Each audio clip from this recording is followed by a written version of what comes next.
Here now recognizes the gentlelady from Hawaii, Mr. Kuda. Thank you, Mr. Chair, and I agree, we've had many performances today, but what we'd like is some answers. Mr. Secretary, did you invite Elon Musk for a briefing on war plans with China to the Pentagon? Yes or no is simple. There's been a lot of hyperbole and incorrect reporting around that situation, but we did invite Elon over to come talk to us generally, but there was no war plans being discussed.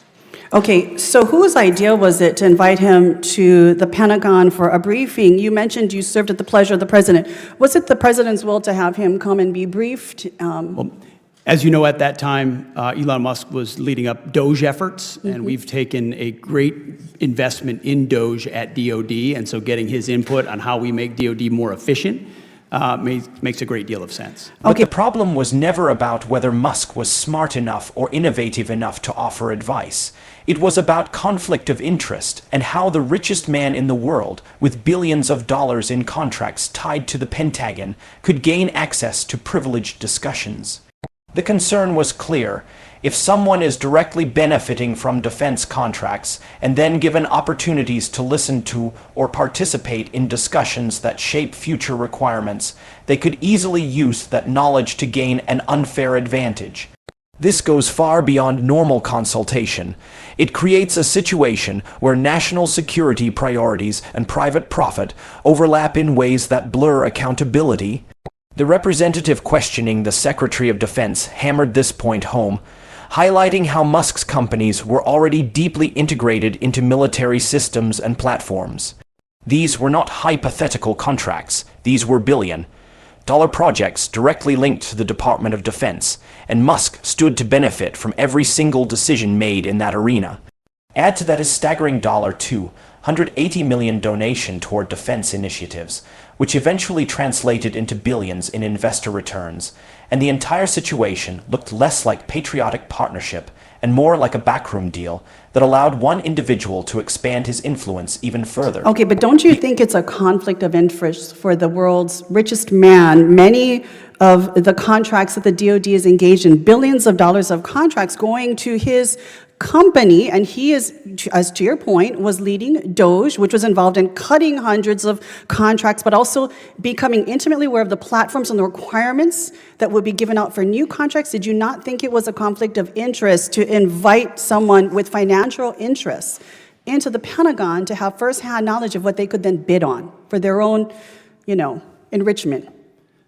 Ma'am, it was just an informal discussion, but I'll tell you, anyone that knows our Defense Department knows we show no preference to any company other than what your capabilities are, and we're grateful for the places where his companies benefit our national defense. So for a $280 million donation, the world's richest man with companies intimately linked and involved in billion-dollar contracts with the Department of Defense gain access into the Pentagon.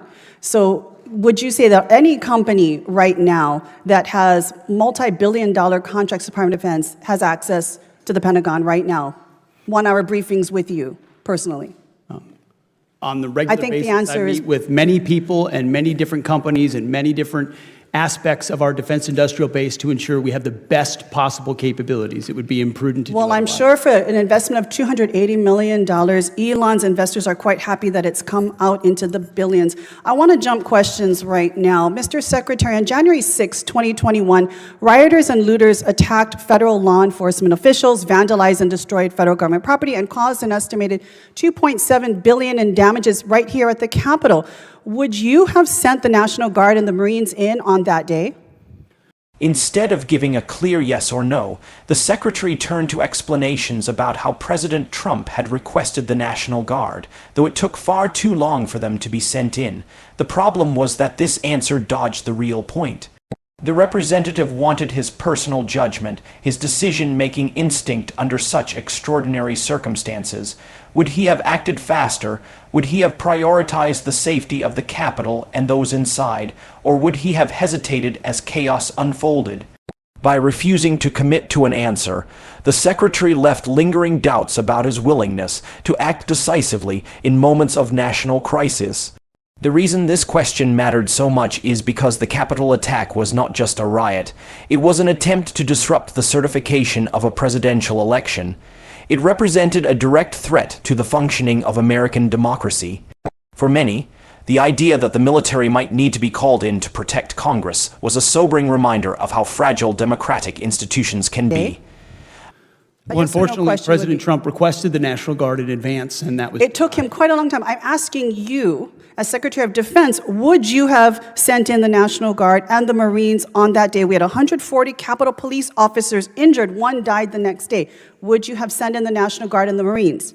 As I said, President Trump directed National Guard to be there in advance. And I think you can look at the And record for of how whatever long it reason, actually took for did not him to actually send them in. But it's good to hear that it sounds like you would have sent in the National Guard and the Marines on that day in which the insurrection was taking place right here at the Capitol.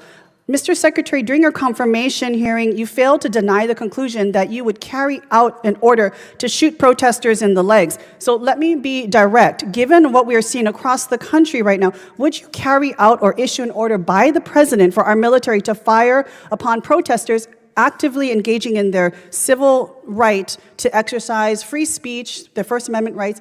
Would you give that order from the president? I The Secretary's response was to sidestep. He spoke about rules of engagement, standard military procedures, and how guidance is already in place for troops, but he never answered the core issue. Would he personally carry out such an order?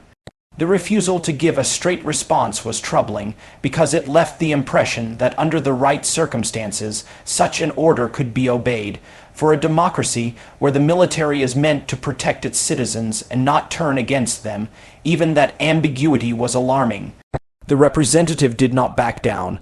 She reminded him that during his confirmation hearing, he had failed to deny that he might carry out an order to shoot protesters in the legs. She brought that moment back into focus, showing a pattern of avoidance rather than clarity.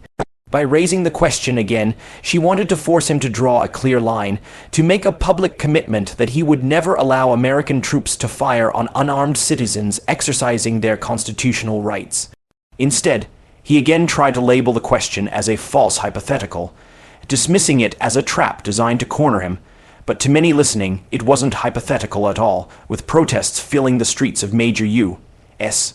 cities, including Los Angeles, and with the National Guard deployed in numbers greater than those stationed overseas. I assume you're insinuating what's going on in Los Angeles, and I wouldn't call Not just that a Los peaceful Angeles, if we protest. take a look at protests throughout the country, it's a simple question. If directed by the president, would you order our military to fire upon protesters? Simple yes or no. Ma'am, we Fine. have, as you know, and as this committee knows, we have standard rules of engagement that are in place that give guidance to our troops, and they abide by them.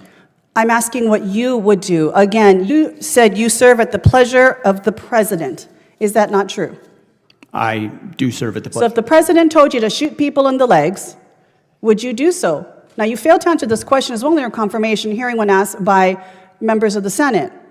Because I refuse to accept a false hypothetical that's attempting to put me in a corner and make it look like a At representation. a time when we have more Marines and standard National rules of Guard in Los engagement and they are Angeles than followed. we do in Syria and Iran alone, I don't think this is a hypothetical. This is an actual situation that we are dealing with right now. So again, I will ask the question, in the last 14 seconds I have, would you order our military to shoot at their fellow countrymen if ordered by the president? I think it's interesting that for 4 years, insurrection was the left's I think we favorite know your word, answer. Thank you, Mr. and Chair. that I when yield it's back. invoked in L.A., they were Gentlelady yields back. Gentlelady's time's expired.